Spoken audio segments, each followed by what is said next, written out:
करण्याची क्षमता ज्या व्यक्तिमत्वामध्ये आहे असे लोकनेते देवेंद्र फडणवीसजी आज मुख्यमंत्री पदाची शपथ घेत आहे। महाराष्ट्राच्या 14 कोटी जनतेला विधानसभा निवडणुकीमध्ये आम्ही जो जाहीरनामा दिला होता, हा जाहीरनामा यशस्वीपणे पूर्ण करण्याकरता जाहीरनाम्यामधला एकही विकास सुटू नये, जे आम्ही जनतेला शब्द दिलाय ते शब्द पूर्ण व्हावे, याकरता आम्ही आज महाराष्ट्राच्या 14 कोटी जनतेचे मनातले मुख्यमंत्री देवेंद्रजी आज शपथ घेत आहेत। मी त्यांना खूप खूप शुभेच्छा देतो। राहिला प्रश्न किती मंत्री शपथ घेणार आहे, कोण शपथ घेणार आहे, हे सर्व राज्यपालजी यांच्याकडे यादी जातं। पण साधारण आपल्याला आतापर्यंत तर एक मुख्यमंत्री 2 उपमुख्यमंत्री असंच त्या ठिकाणी आज दिसत आहे। अजून काही जर तिन्ही नेत्यांनी किंवा वरिष्ठांनी निर्णय केला तर मला वाटतं त्याची वाट बघू। इतर मंत्र्यांच्या शपथ थोडी कळ काढा, नावं गुलदस्त्यात काय असं आहे की शपथविधी सरकारचा होतोय ना। आज सरकारचा शपथविधी जर मुख्यमंत्री 2 उपमुख्यमंत्र्यांनी जरी घेतला तरी तो सरकार त्या ठिकाणी स्टँड होतं, सरकार सुरू राहतं। शेवटी पुढच्या काळात निर्णय होणारच आहे।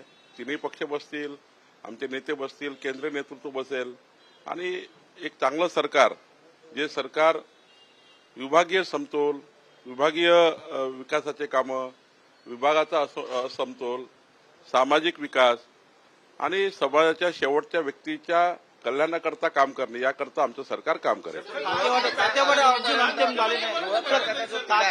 वाटप अद्याप अंतिम झाले नाही, खाते वाटपावरती एकमत झाले नाही, खाते वाटप प्रलंबित आहे। सर्वांनाच सरकारने निमंत्रण दिलं आहे। शेवटी हा सर्वांचा प्रोटोकॉल असतो, प्रोटोकॉलनुसार सर्वांना निमंत्रण जातं। त्यामुळं सर्वांनाच निमंत्रण मला वाटतं गेलं आहे। स्वतः देवेंद्रजी सर्वांशी बोलले आहे। त्यामुळं विरोधकांनी सुद्धा महाराष्ट्राच्या विकासाकरता सहकार्य करावं। विरोधकांनी सुद्धा उद्धवजी असतील, शरद पवार साहेब असतील, पृथ्वीराज चव्हाण साहेब असतील, सर्वच आमचे जे माजी मुख्यमंत्री आहेत, त्या सर्वांना माझी विनंती आहे की अशा वेळी महाराष्ट्राच्या विकासाचा प्रश्न आहे। आज राजकारण संपलं आहे, निवडणुका संपल्या आहे।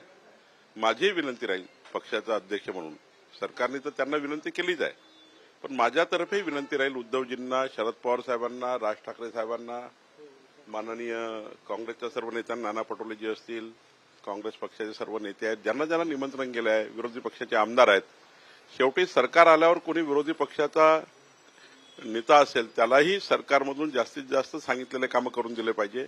विकास हा सर्वांकरताच असला पाहिजे।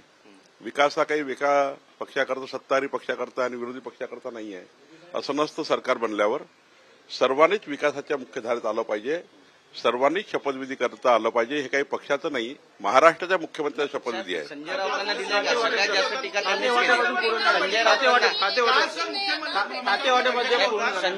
दिलंय का निमंत्रण?